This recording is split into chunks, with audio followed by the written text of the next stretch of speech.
Stephen, you missed the dart there for a 4-0 lead and then he came right back at you. It must have been like playing your previous round against Ryan Searle. I knew it was important. He's a great player and you can't give him chances like that. As soon as he won a set, his back was up then, and I was in a few problems. But no, I still believed I could win that match. I still know that. Listen, I've still not played my best game yet. I know that was 101, I think, average. Finishing was good, but on the practice board, what I've been doing has been really, really good. And if I can bring that out, I can win this title.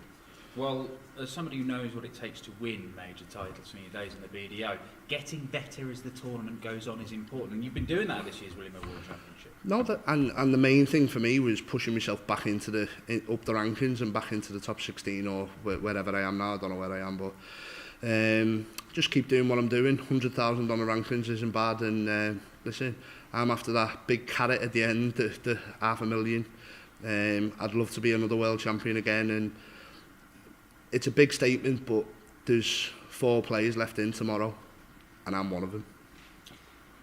You were a 2-time world master, you're world champion of the BDO, you've won PDC titles, but the last few years, you probably felt you haven't done yourself justice at all, but things have completely changed in the last 18 months, haven't they? Yeah, no, listen, you know more than most.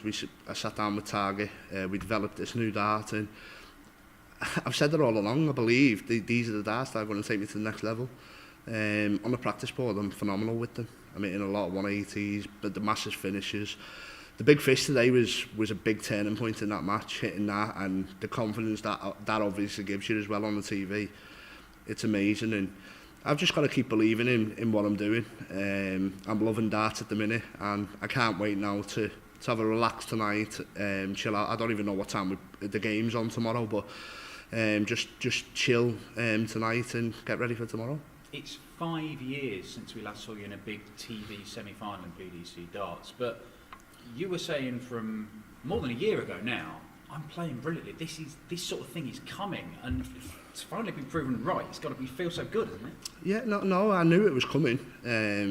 Even when I look at the likes of the Pro Tour form, I still don't think that I've justified myself on the Pro Tour, but when I look back at the averages on some of the games that I've played, I think only a couple of months ago I was beat James Way with 108 or 109. This is the form that I've been doing on the practice board all the time, so it's just a case of obviously bringing that A game forward, and listen, like I said, I can win this tournament. We could see a semi-final lineup with Michael van Gerwen, Gerwin Price, Gary Anderson, 3 alternate, and Stephen Bunting. Now, what's really going to make a difference is you then going on reaching the final, going on winning it. Of course, and like I said, I've come in under the radar. Even today when I looked at the bookies odds, I think I was the total outsider for the whole event, which is great for me. Listen, I know I'm playing well, I know what I can do. Let people keep writing me off at their own peril, because I'm here to win this. I'm not here to make the numbers up, and I'm in the semi-finals, and you can see by my interview how positive I am. We can do it. It's great to see. Well done today. Thank you. Stephen, congratulations. When Krzysztof brought it back to 4-3 and you had the last break, did you need that one just to recompose yourself and stop his charge? Definitely, yeah. Obviously, I come off the stage, sort of refocused. I thought to myself, even if you don't win this set, I've got the darts last set, which obviously the bull in games before is a massive thing to win. Obviously, I also thought to myself, if I can start big and put the pressure on him, he's the one who was a set down, so that's what I tried to do. And then as soon as I got ahead, I thought, just play it big then. And then I think it was 44, 76 the last leg. I hit the big 5. I thought, what are you doing? Treble 13, I thought, this is it. This might be your only chance that you get to win this match, and the 32 went in. In terms of your career, I know obviously you won the world title, but is this the biggest result of your career, considering you've had to rebuild everything? Yeah, I would say it was. Just from where I actually felt a few years ago that I could have walked away from the sport, to where I feel now that I could be world champion again. It's a crazy scenario, and I've worked hard, don't get me wrong. I've seen sports psychologists, I've done everything that I could possibly do. I've got a great support network behind me. I've got a fantastic family, and I've got my dad Ian and Ashley, my really good friend, who was actually at the Lakeside when I actually won the Lakeside, and he sort of like, I always remember we was in the practice room and Alan Norris kept looking over at the board when we was practicing, and Ashley just kept putting 180 on the board, and Alan's going, what's he doing? He's hitting 180s for fun. I wasn't. I think I hit 45, 26 and 81, but it's all about mind games as well, but I can win this. When you were at your lowest, did you ever believe the opportunity to be world champion would come round again then? I didn't believe I'd play darts again, to be fair. Just locking myself away, just feeling so low, many tears, talking to family and stuff, and just I fell out of love with the sport, to be fair. Now I love the sport again. I love the practice, and who knows where the sport can take me again. And your biggest payday in the PDC must be satisfying as well, and after the year that's gone by. I've not been paid yet.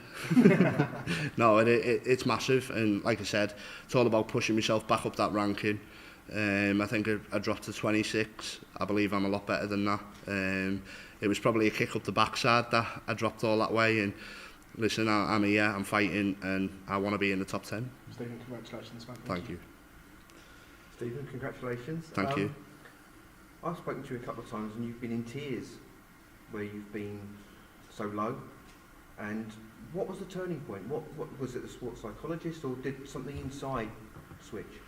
I think a bit of both, to be honest. Just having that belief from being one of the best in the world. Obviously, I was world number 1 for 2 years, I think, in the BDO, and I was the best player in the world on that side. And obviously, you come over, you start getting a few defeats, and it dents your confidence, and you don't really feel it for the first few years. Obviously played in the Premier League as well, which was massive for me. But then to come out of the Premier League and then the lows after that, it affected me big time. And yeah, it was hard to take, but listen, I'm on the rise again.